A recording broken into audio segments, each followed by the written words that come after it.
I didn't know how clearly my family had ranked me until my mother said it out loud at dinner. Not angry, not emotional, just calm. Your sister's family always comes first. You're always last. My dad nodded like it was basic math. My sister smirked into her wine. I didn't cry. I didn't argue. I just said, "Good to know," because something snapped in that moment. Not my heart, my loyalty. Before I tell you what I did next, take a second to hit like, subscribe, and comment where you're listening from. And tell me, have you ever realized you were last in your own family?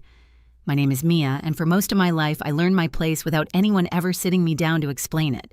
No speeches, no rules posted on the fridge, just patterns, quiet ones, the kind you only recognize after they've shaped you. I grew up in a house in Denver that looked ordinary from the outside. Trim lawn, neutral paint, family photos by the front door. But if you stood still long enough inside that house, you could feel how attention moved, how it flowed quickly toward one person and how it slowed, thinned out before it ever reached me. My sister had a gravity I didn't. Conversations bent toward her. Plans were made around her schedule. When something went wrong, people rushed. When something went right, they celebrated loudly. I learned early that my role was different. I was the one who didn't need much, the one who could handle it, the one everyone described as strong, like it was a compliment instead of a warning. I didn't grow up unloved. That's the complicated part. I was loved in theory, in reassurance, in phrases like, "You'll be fine and you're so independent." Love that sounded generous but came with an unspoken condition: don't ask for more. Don't take up space. Don't need us the way she does. I noticed it in small moments. Birthday mornings where my cake came from the grocery store on the way home while hers was ordered weeks ahead. Family trips where my suitcase stayed in the closet because I was better off saving for school. Graduation days where I took photos for everyone else and stood off to the side holding jackets, watching milestones happen without me in the frame. When I left for community college, no one cried at the airport. There wasn't an airport, actually. Just a quick hug in the driveway and a reminder to call when I got there. I paid my own way, worked extra shifts, learned how to stretch money and time because I had to. And every time I succeeded, it quietly reinforced the story my parents told themselves. See, she's fine. She doesn't need us. Years later, when I moved to Seattle for work, the pattern didn't change. Phone calls were brief. Updates about my life were acknowledged, then redirected. "How's work? That's good. Did you hear what your sister's dealing with right now?" I became fluent in listening in, being supportive and staying calm while my own life unfolded off to the side. By the time of that dinner, the one where my mother finally said the words out loud, I already knew where I stood.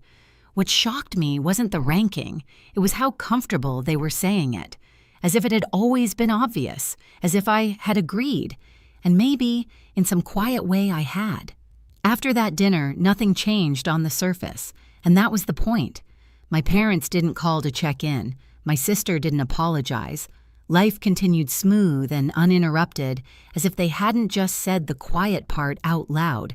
But something had shifted in me. The requests kept coming just like before. A text from my mom asking if I could watch the kids just for a few hours. A casual mention of bills piling up said lightly like a weather update. My sister forwarding a message about a payment that accidentally bounced, followed by a laughing emoji. No one asked directly. They never had to. The assumption was enough. I noticed how automatic my old responses had been. Of course. No problem. I'll figure it out. This time I didn't answer right away. At first it felt wrong, like I was breaking some invisible rule. I'd see my phone light up and feel that familiar pull in my chest, the reflex to smooth things over before they escalated. Instead, I let the phone sit on the counter. I finished my coffee. I went to work. I lived my day. And nothing exploded. That realization was unsettling. The world didn't collapse because I didn't step in immediately. No emergencies, no disasters, just silence. Followed later by a second message. Then a third, more pointed one. "Are you okay? You've been quiet." I was quiet because I was paying attention. I started looking at my own life with the same clarity I brought to my work. My finances, my schedule, my energy.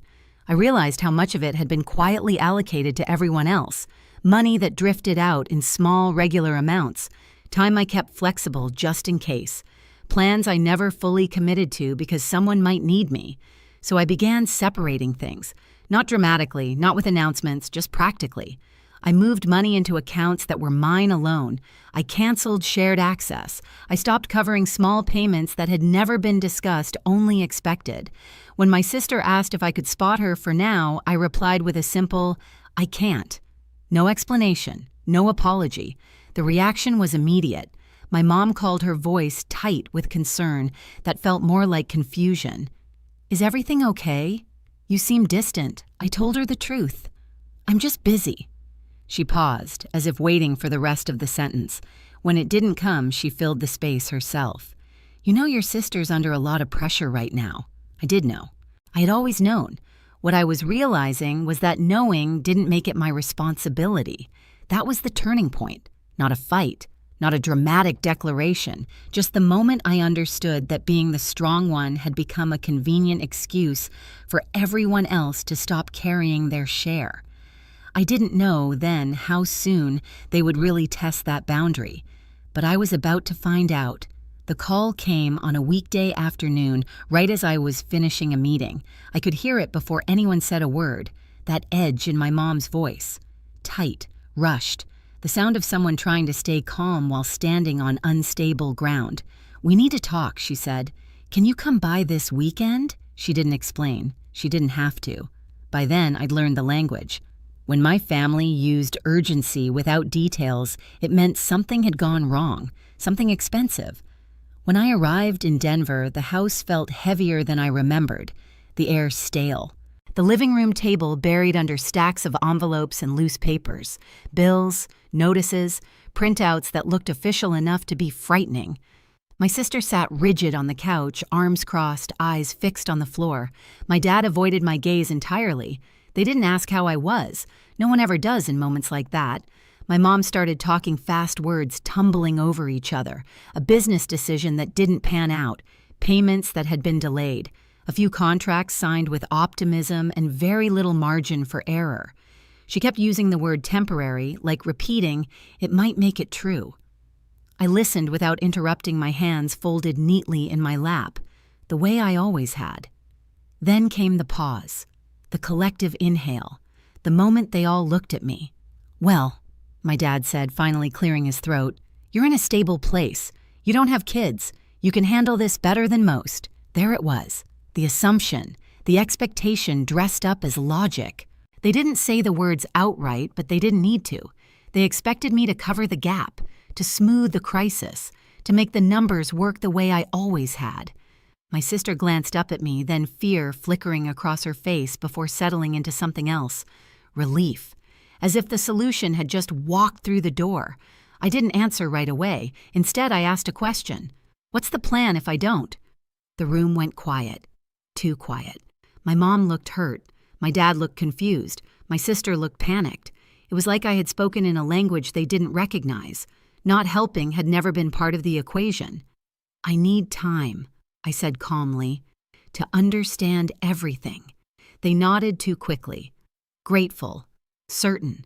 They assumed time meant I was calculating how much I could give, not whether I would. That night back in my childhood bedroom, I stared at the ceiling and felt something settle inside me, a resolve that didn't come from anger but from clarity. The next morning, I made 2 appointments, one with my therapist, one with a legal advisor. If I was going to step into this mess, it wouldn't be as the family's safety net. It would be on my terms. When I came back the following weekend, I didn't arrive with answers. I arrived with clarity. The house looked the same as it always had, but the energy inside it felt different, tighter, desperate, the kind of quiet that comes from people waiting to be rescued. Papers were still spread across the table now, more organized, stacked into piles, like someone had tried to make chaos look manageable.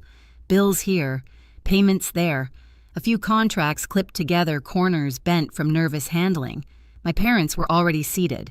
My sister sat beside them, her husband hovering near the doorway like he wasn't sure if he was welcome in the room where the damage had been assessed. No one smiled when I walked in. No one offered coffee. My mom broke the silence first. "We're really glad you came," she said, hands folded tightly in her lap. Her voice carried that brittle softness I knew well. The tone she used when she needed something but didn't want to say it out loud. I sat down slowly and placed my bag at my feet. "Let's talk," I said. My dad cleared his throat and launched into an explanation I'd already heard. The downturn, the delays, the bad timing. He spoke like a man presenting a case he'd rehearsed all week, hoping confidence might replace accountability. My sister nodded along, eyes glossy, occasionally adding a detail about stress or the kids, or how none of this was supposed to happen. Eventually, the words ran out. That's when my mom leaned forward. "We just need help getting through this part," she said. "Once things stabilize." "How much?" I asked. She blinked. My dad hesitated. My sister inhaled sharply, then answered for them, a number rounded, heavy-spoken, carefully, as if the way she said it might make it sound smaller. And after that I asked, "What's the plan?"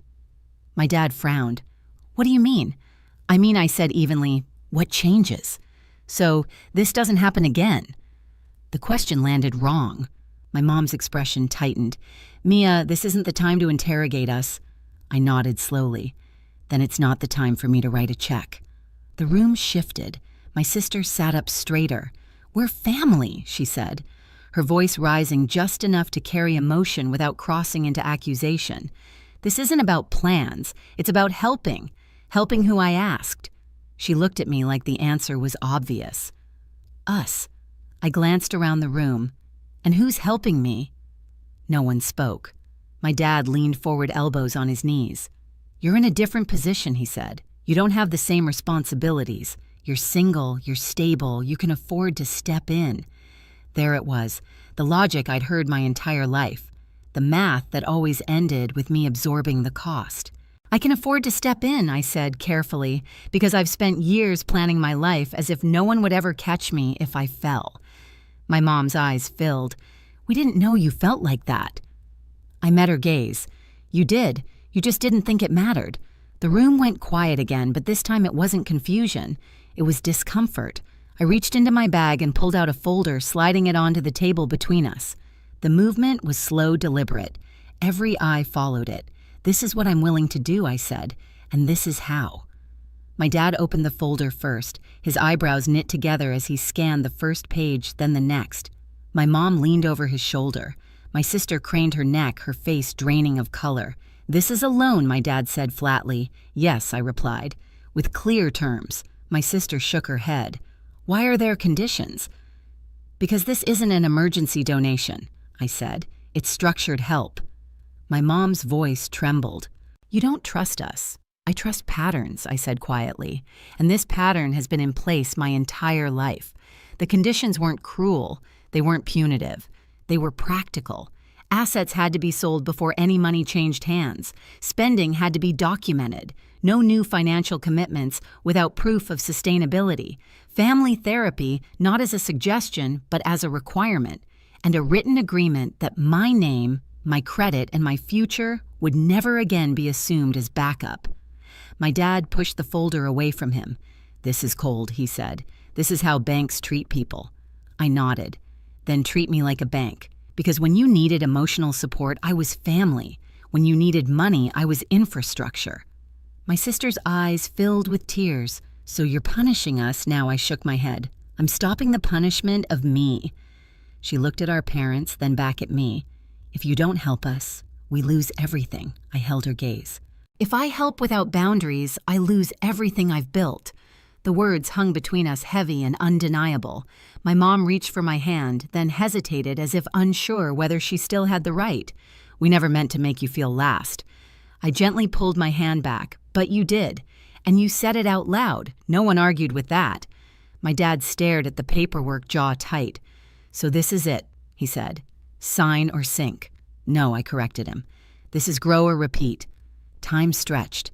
Minutes passed. My sister wiped her cheeks, her husband pacing behind her. My parents whispered to each other in low, frantic tones. For the first time in my life, I wasn't filling the silence. I wasn't offering solutions or softening edges. I waited. Finally, my dad looked up. "We need time." I nodded. "You have 24 hours, my sister's head snapped up. "That's it." "That's it," I said, standing. "Tomorrow I'll come back. Either we move forward with this, or we don't move forward at all." As I walked toward the door, my mom called my name. If we say no, she asked, voice breaking, "Are you walking away?" I paused my hand on the doorknob. "I'm not walking away from you," I said. "I'm walking toward myself." The next day when I returned, the papers were signed. No speeches, no apologies wrapped in excuses, just shaky signatures and tired faces. The relief in the room was real, but so was the loss. Something had shifted permanently. As I gathered my things to leave, my sister looked at me differently than she ever had before. Not with superiority, not with expectation, with uncertainty. And for the first time, that wasn't my problem to fix. The fallout didn't arrive all at once. It came in quiet steps, each one heavier than the last. The first change was practical. Assets were listed, subscriptions were canceled, expenses were tracked instead of ignored. The numbers stopped being abstract and started becoming limits. My parents downsized their expectations before they downsized anything else, and that alone shifted the tone of every conversation. Family therapy began a few weeks later, awkward at first, defensive. My dad spoke in careful sentences like he was afraid of saying the wrong thing. My mom cried more than she talked. My sister sat stiffly, arms crossed, as if accountability were a language she'd never been taught. I listened more than I spoke, not because I had nothing to say, but because I no longer needed to convince anyone of my reality. The truth had already been written down, signed, and agreed to. Something unexpected happened over time. The panic faded. The urgency softened. Without me quietly absorbing the consequences, everyone else had to carry their share. My sister learned how to sit with discomfort instead of handing it off. My parents stopped using phrases like, "We'll figure it out," when they really meant Mia will. The relationship didn't heal in a dramatic way. There were no movie moments, no sudden transformation. But there was space. Space where guilt used to live. Space where obligation had once pressed down on my chest. Back in Seattle, my life felt steadier, lighter. I focused on my work. I slept better. I stopped bracing myself every time my phone buzzed. When my mom called, it was to ask how I was not what I could do. When my sister texted, it wasn't followed by a request. The biggest change wasn't theirs, though. It was mine. I no longer felt responsible for maintaining the illusion that everything was fine. I didn't rush to prove my worth by fixing problems that weren't mine. I learned that boundaries don't erase love. They define where it can exist without destroying you. One evening, sitting alone in my apartment, I realized something simple and profound. For the first time in my life, I wasn't waiting to be chosen. I had already chosen myself, and that made all the difference. For a long time, I thought being last in my family meant I needed to try harder, give more, stay quieter. I was wrong. Being last was never a position to fight for. It was a sign to step out of the line entirely and build a life where my value didn't depend on sacrifice. If this story felt uncomfortably familiar, I want you to know you're not alone. Share your thoughts in the comments. Tell me where you're listening from, and if stories like this help you breathe a little easier, hit subscribe so you don't miss the next one.